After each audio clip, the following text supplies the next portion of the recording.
नमस्कार दोस्तों, द टाइटेट में आपका स्वागत है। पहले चरण का मतदान खत्म हो चुका है। आज हम बात करते हैं उत्तर प्रदेश के 8 लोकसभा जहां पर मतदान खत्म हो चुका है।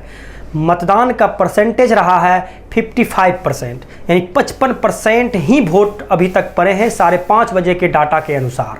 तो कहीं ना कहीं यह चिंतनीय विषय है कि बहुत कम परसेंटेज में लोग वोट देने जा रहे हैं। कहीं ना कहीं लोगों में उत्साह कम है या नॉलेज और या एजुकेशन की कमी है, जिसके कारण वो अपने वोटों के महत्व के बारे में नहीं समझते हैं।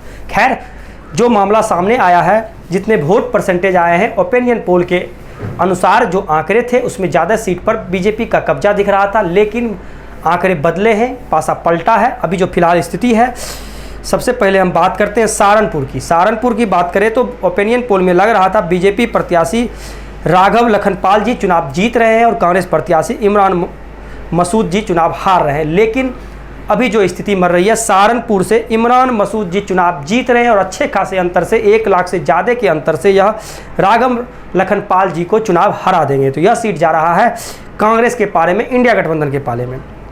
कैराना की बात करें तो कैराना से प्रदीप कुमार चौधरी और इकरा हसन जी के बीच में टक्कर है। इस टक्कर में एसपी प्रत्याशी यहां पर हसन जी चुनाव जीत रहे हैं और यह सीट जा रहा इंडिया गठबंधन के पाले में। मुजफ्फरनगर ओपिनियन पोल में लग रहा था कि एसपी प्रत्याशी हरिंदर सिंह मल्लिक जी चुनाव जीत जाएंगे, लेकिन अभी जो फिलहाल स्थिति बनी है, बीजेपी प्रत्याशी संजीव बलियान जी बहुत कम अंतर से कांग्रेस एसपी प्रत्याशी को मात देते हुए नजर आ रहे हो। यह आंकड़ा और यह अंतर सिर्फ 20,000 से 30,000 के बीच में है। अगर गुप्त वोट अगर एसपी के पाले में गई होगी तो कहीं न कहीं उनकी भी स्थिति मजबूत हो सकती है, लेकिन हमारे एग्जिट पोल के अनुसार, लोगों के रुझान के अनुसार जो लग रहा है, संजीव बलियान जी चुनाव जीत रहे हैं, जो कि ओपिनियन पोल में इस तरह से नहीं दिख रहा था। तो कहीं न कहीं यह चुनाव प्रचार का नतीजा है कि यहाँ पे बीजेपी अच्छे खासे मजबूत स्थिति में है। तो मुजफ्फरनगर बीजेपी के पाले में जा रही है।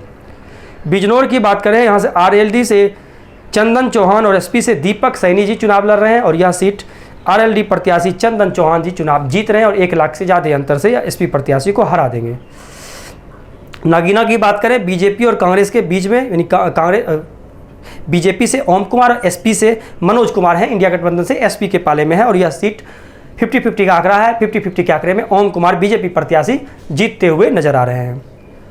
मुरादाबाद की बात करें तो मुरादाबाद में ओपिनियन पोल में लग रहा था कि रुचि वर्मा अच्छे खासे अंतर से मात देंगे कुनवर सर्वेश कुमार सिंह को, लेकिन अभी एग्जिट पोल में और लोगों के रुझान के अनुसार, समर्थन के अनुसार, जो कुनवर सर्वेश जी के पक्ष में वोट लोगों ने डाला है और बीजेपी के पाले में जा रही है। तो कहीं ना कहीं मुरादाबाद बीजेपी सीट जीत रही है।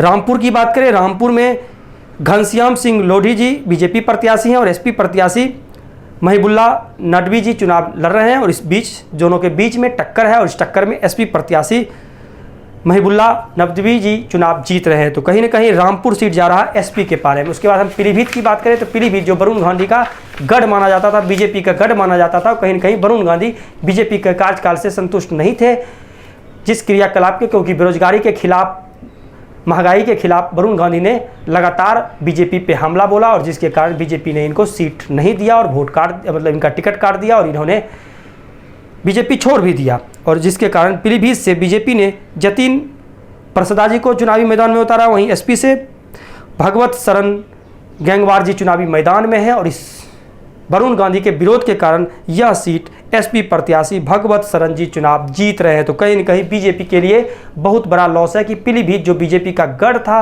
वह सीट हार रहे हैं और यहाँ से जीत रहे हैं समाजवादी पार्टी के कैंडिडेट। तो कहीं न कहीं यह 8 लोकसभा के बारे में हम बता दिए। इस 8 लोकसभा के बारे में अगर हम बात करें तो इस 8 में से जो जीत दर्ज कर रहे हैं उसमें से 4 सीट इंडिया गठबंधन के पाले में और 4 सीट बीजेपी के पाले में जा रही है। तो इंडिया गठबंधन में 3 सीट समाजवादी पार्टी जीत रही है और 1 सीट कांग्रेस जीत रही है। तो कहीं न कहीं यहाँ पर भी 50-50 का आंकड़ा देखते हुए मिल रहा है।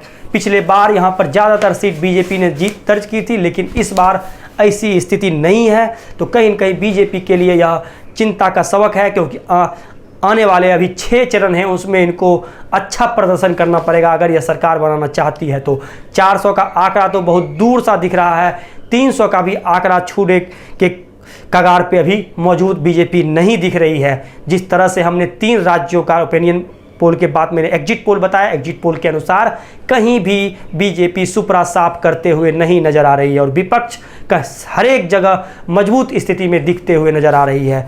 तो फिलहाल जो बचे हुए राज्य के लोकसभा का ओपिनियन पोल के बाद हमने एग्जिट पोल बताएंगे, क्योंकि सभी जगह मतदान पहले चरण का खत्म हो चुका है। तब तक आपसे हम विदा लेते हैं। धन्यवाद।